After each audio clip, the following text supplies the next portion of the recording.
So yun guys, yung similya ng bangus, ang bilang po nun ay per 100. Ang 100 daw ngayon, base sa yun, sa nananalap,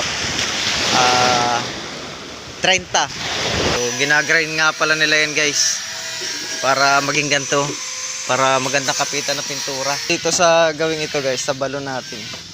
Siyempre napularingan na natin, tapos may kauti, ano tayo dyan, mga landscape kunwari. Ayan o. Yun nga pala yung bangka nilang dadalin. Ayan o. Kulay green. Ito nga pala si Caramel, naka-team Kasuyo pala ito. Sino shoutout mo ka sa Romel? Ha? Sino sa shoutout mo? Team Kasuyo. Ay, Team Kasuyo. Yeah, what's up guys? Yan, good morning. So medyo ano tayo, walang vlog tayo ng isang araw. Kasi tayo po ay medyo busy po rito sa ating munting kubo. Ayan, kung napapansin nyo nasa likod ko, ayan. Inaayos po kasi natin yung CR nitong ating munting resort. Ayan, pakita ko po sa inyo guys. So guys, inaayos po natin yung CR natin. Kung napansin nyo dati ito sa previous vlog natin, yan po ay mababa lang, hanggang dito lang yan, oh. Yan, so kita, ayan, yan po, ganyan lang po siya kataas. So pag tumayo ka dyan, kita yung tao. Pero yun ay may harang. Hinarangan namin yan to dito. Pero dito sa sadya to, wala yan. So bagong dagdag natin yan. Ayan. At saka yung pinto natin, medyo binago din natin. Ginawa na natin siyang PVC. Para medyo komportable naman yung mga tutuloy dito sa ating bahay kubo. Ayan. So hindi ko na kinabit muna yung pinto guys. At kahapon ko palang kalalagay ang hamba.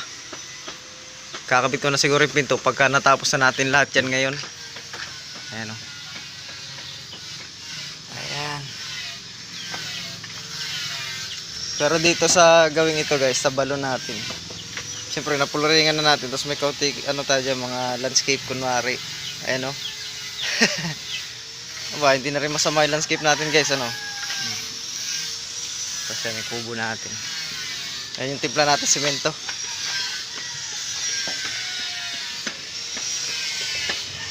Pala guys, nandito na ulit sila Kuya Paeng. Ayan o. Ayun o.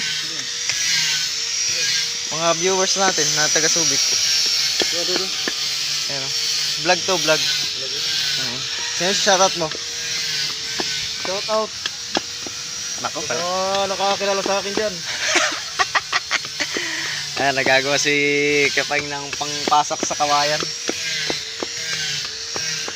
Ayan o. Pampasak po sa dulo. Para hindi madaling mabasag. Ano? Dali kasi mabasag to eh. Tsaka hindi lang madaling mabasag sa gabal pagka natakbo. So ginagrind nga pala nila yan guys. Para maging ganito. Para magandang kapitan na pintura. Sa ibang lugar yata binabalatan. Pero dito sa amin hindi po. Tamang kiskis lang para andun pa rin yung tibay. Yun nga pala yung bangka nilang dadalin. Ayan o. Kulay green. Ito nga pala si Caramel, naka-team Kasuyo pala ito. Sino shoutout mo ka sa Romel? Ha? Sino sa shoutout mo? Team Kasuyo. Ay, Team Kasuyo. Mga guys, dito mo rito. Mga guys, kung sino ang gustong mag-bit. Maraming kapit dito, kay Rapid Vlog. Ayan, o, dito mo. Ayo, mura naman dito, 3,000 lang. One night. May presyo pa ito yan eh. Ayan, o nga po guys, ayan. Inaayos-ayos po natin ito ating resort. Ano, magdadagdag pa tayo ng kubo. Pero yung CR mo, oo nga. Diyan, meron din dyan. Lagyan din natin. Ayan, pero yung CR natin muna ayos natin para komportable talaga yung mga tutuloy. Yan yung pinakang isa sa importante sa lahat eh. Ayan. Kasi iba nating mga kasamang mga isda doon, nag-ayos sila ng series nila. Ando sila mga service boat. Ayan.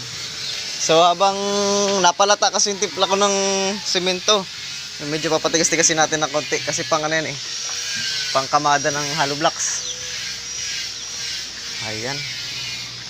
So tingnan muna tayo sa dagat guys. Ayan. Ganda na sikat ng araw. Kaya pala guys, oras natin is alas 9 na. Pero ang sarap pa rin sa balat nung sikat ng araw. So hindi siya gaanong mainit. Kasi kagabi guys, umulan na naman dito sa amin kagabi. So gano'n lang naman lagi dito sa amin. Pag hindi umulan na isang araw, kinabukasan uulan. Basta sa loob na isang linggo guys, hindi nawawalan ng ulan dito sa amin. Laging meron. At ang kagandahan pa niyan guys, pagka summer dito sa amin, gabi umuulan o madaling araw kaya masarap matulog. Yan o. Pero minsan talaga, araw umuulan din. Ayan. Alam po yan ibang mga nakarating na dito sa amin. Ayan. So kaya ang init dito sa amin is normal pa rin po. Tinan nyo naman guys, may mga naliligo pa rin. Saka pala guys, tuwing weekends talagang dinadayo na itong aming lugar. Lagi po ritong maraming turista.